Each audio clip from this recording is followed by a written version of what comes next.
I got so much motherfucking design on right now. Break it down, bring it back, make it clap. I got 3 old thoughts, new block, where that thing. Bitches on my line, and you know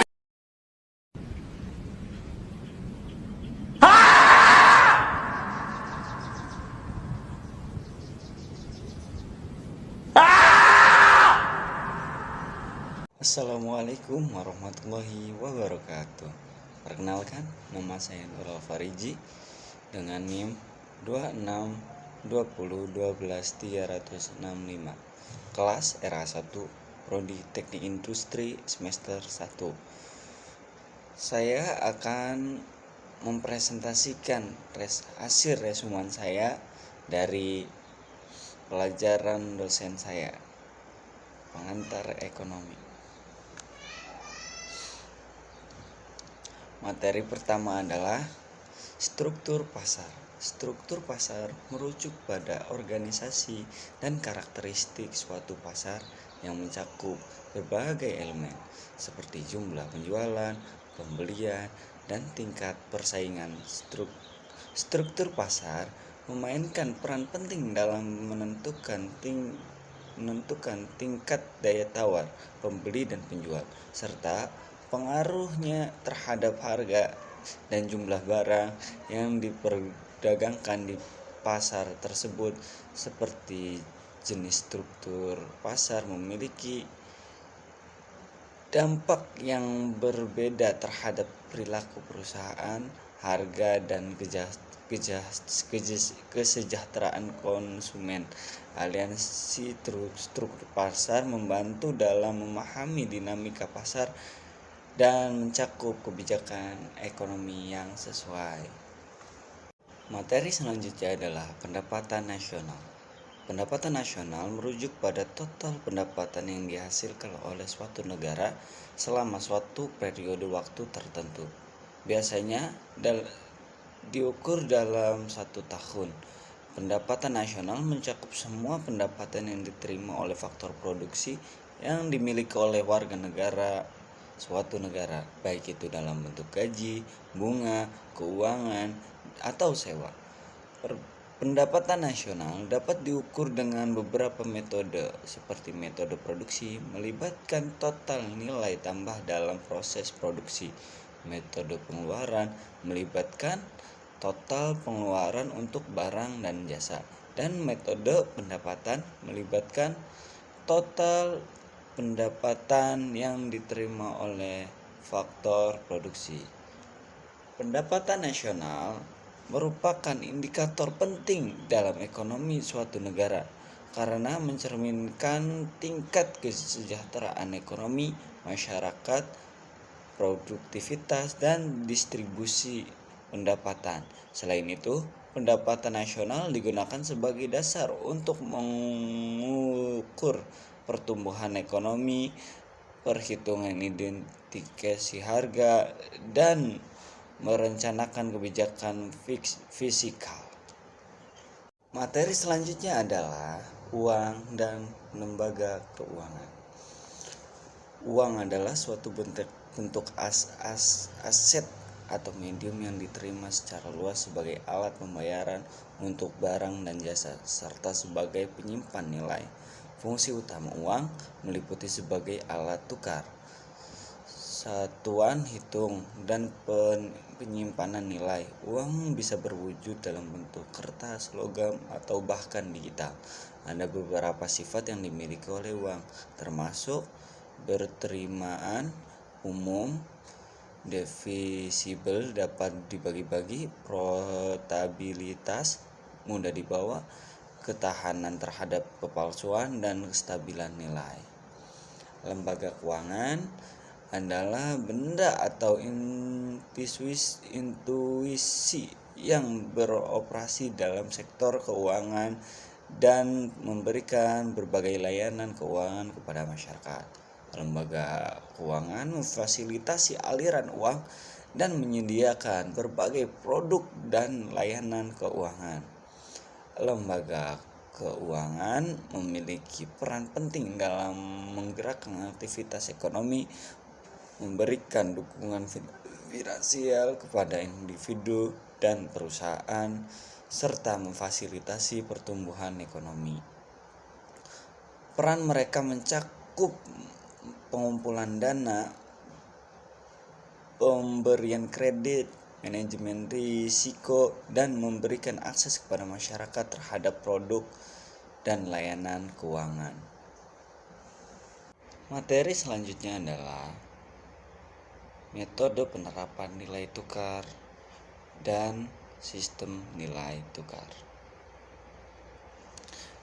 Metode penerapan nilai tukar merujuk pada cara atau sistem yang digunakan oleh suatu negara atau wilayah dalam menentukan nilai tukar mata uang terhadap mata uang asing.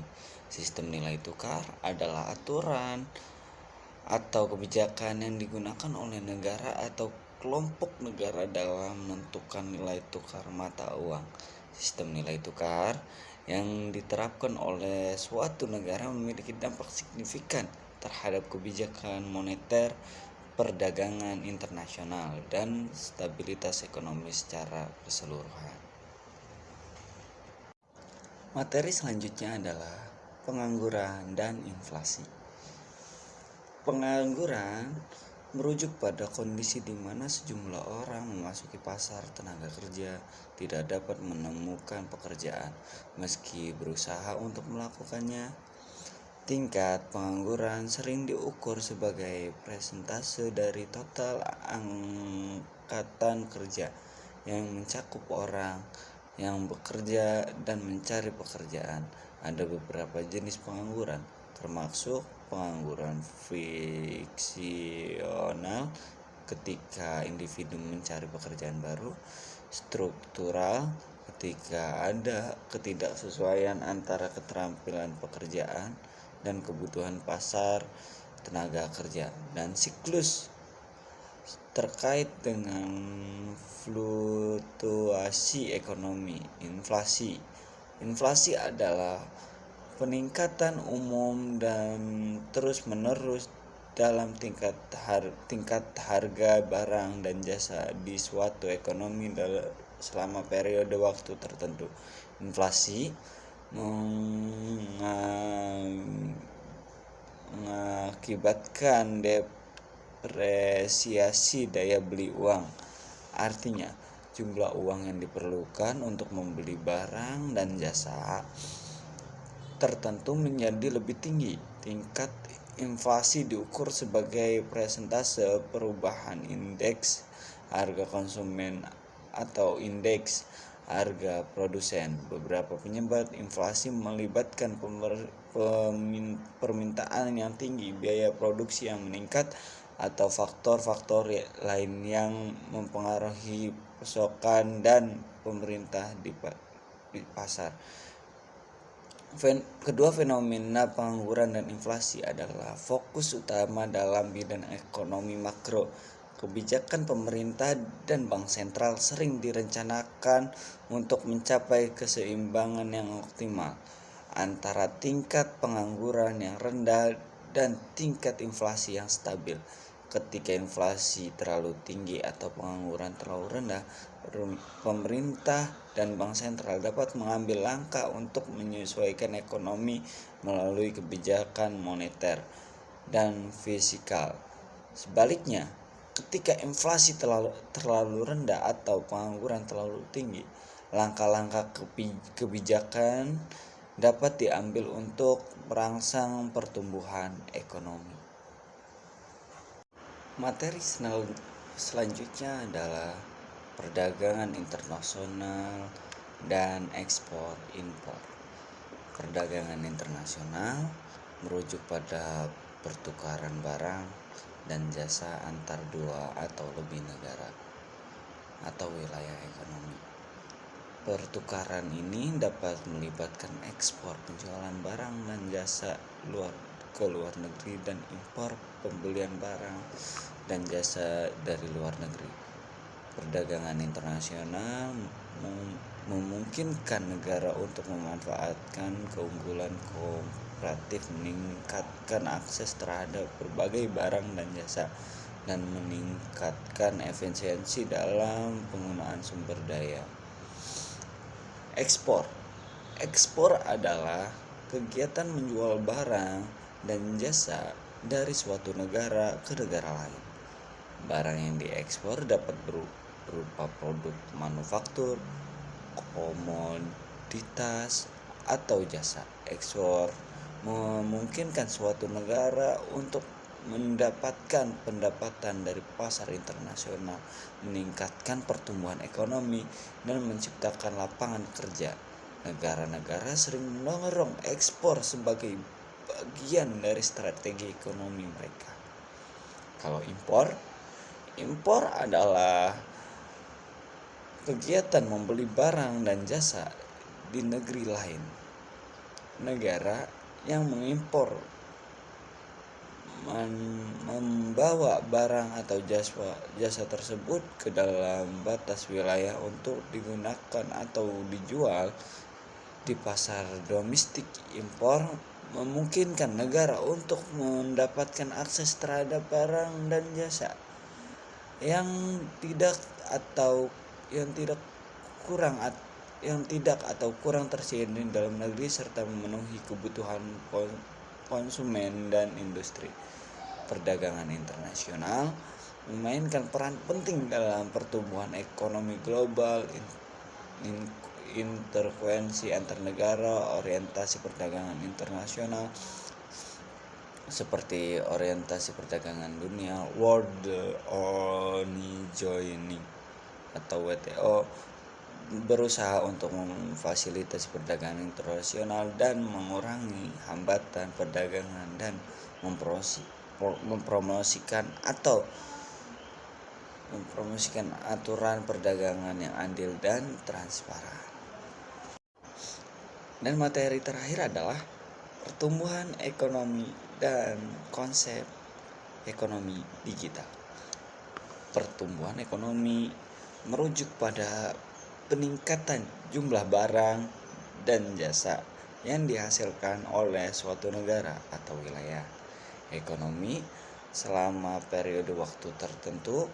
Pertumbuhan ekonomi dapat diukur dengan mengamati perubahan dalam produk domestik bruto atau disingkat PDB yang merupakan nilai pasar dari semua barang dan jasa yang dihasilkan oleh suatu negara dalam batas wilayah dalam suatu periode tertentu. Pertumbuhan ekonomi mencerminkan peningkatan kapasitas ekonomi suatu negara dan dapat memberikan dampak positif terhadap tingkat pekerjaan, pendapatan per kapita, dan standar hidup. Ekonomi digital membawa dampak besar terhadap cara bisnis dilakukan, menciptakan peluang buruk, mempercepat inovasi dan merubah cara orang berinteraksi dengan ekonomi secara keseluruhan.